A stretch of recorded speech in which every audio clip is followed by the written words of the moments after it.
दोस्तों, यह कहानी जो आज मैं आप सभी को बताने वाला हूँ, यदि आप सभी ने इस कहानी को पूरा सुन लिया और इसके अनुरूप खुद पर काम करना शुरू कर दिया, तो यकीन मानिए आपका जीवन बहुत ही जल्द बदलने वाला है। तो चलिए आज की इस कहानी की शुरुआत करते हैं। दोस्तों, दुनिया का सबसे महान वैज्ञानिकों में से एक थॉमस अल्वा एडिसन, जो कि बहुत ही मेहनती इंसान। थॉमस एडिसन का जन्म 11 फरवरी 1817 को हुआ था और उनकी मृत्यु 18 अक्टूबर 1931 को हो गई।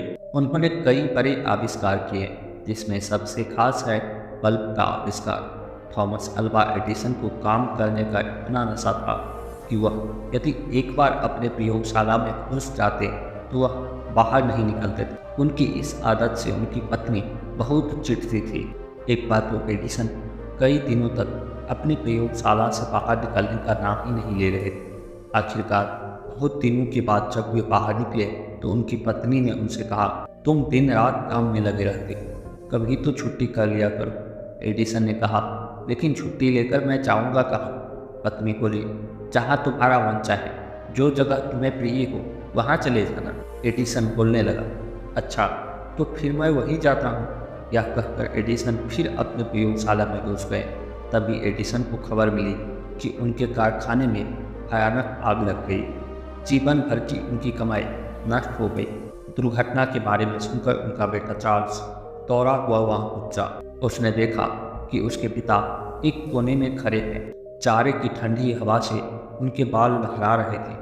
अपने पिता के लिए बेटा का दिल बिलख रहा था। चार्ल्स को देखते ही एडिसन ने जोर से कहा, तुम्हारी माँ कहाँ है? उन्हें बुला कर लाओ।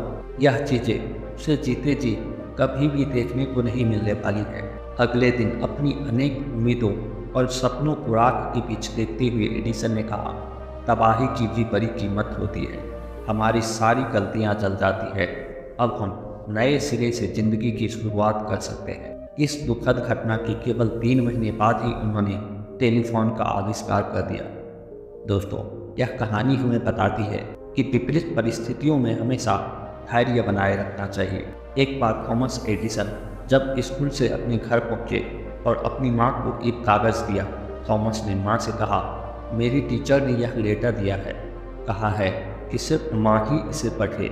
मां, इसमें क्या लिखा है? लेटर पढ़ते हुए उनकी मां की आंखों में आंसू आ गए। बेटे के सामने मां लेटर जोर जोर से पढ़ने लगी। लेटर में लिखा था, आपका बेटा जीनियस है। हमारा स्कूल बहुत छोटा है। हमारे पास थॉमस को पढ़ाने लायक अच्छे टीचर भी नहीं हैं। कृपया आप इसे खुद पढ़ाएं। उस दिन के बाद से जिंदा रहने तक उनकी मां ने थॉमस को खुद ही पढ़ाया। मां की डेथ के कई साल बाद थॉमस एडिसन दुनिया का महानतम आविष्कारक बन गया। मां की डेथ के बाद एक दिन थॉमस को टीचर का वह लेटर मिला। उसने लेटर खोला तो हैरान रह गया। लेटर में लिखा था, आपका बेटा दिमागी तौर पर कमज़ोर है। हम उसे नहीं पढ़ा सकते। हम उसे स्कूल से निकाल रहे हैं। लेटर में लिखी सच्चाई पढ़कर थॉमस इमोशनल हो गए। फिर उन्होंने अपनी डायरी में लिखा, थॉमस ए एडिसन, जो दिमागी तौर पर कमज़ोर बच्चा था, उसकी माँ ने उसे इस सेंचुरी का सबसे जीनियस इंसान बना दिया। इस बात से कोई फर्क नहीं पड़ता कि आज आपकी क्या कंडीशन है। अगर आज आप कमज़ोर भी है तो भी रेगुलर प्रैक्टिस से आप वहाँ तक पहुँच सकते हैं जिस मुकाम को पाने के सपने आपके पूरे खानदान में किसी ने नहीं देखे होंगे। बस आपको करना है निरंतर प्रयास और लगातार मेहनत, जो आपकी पूरी लाइफ को चेंज कर देगी।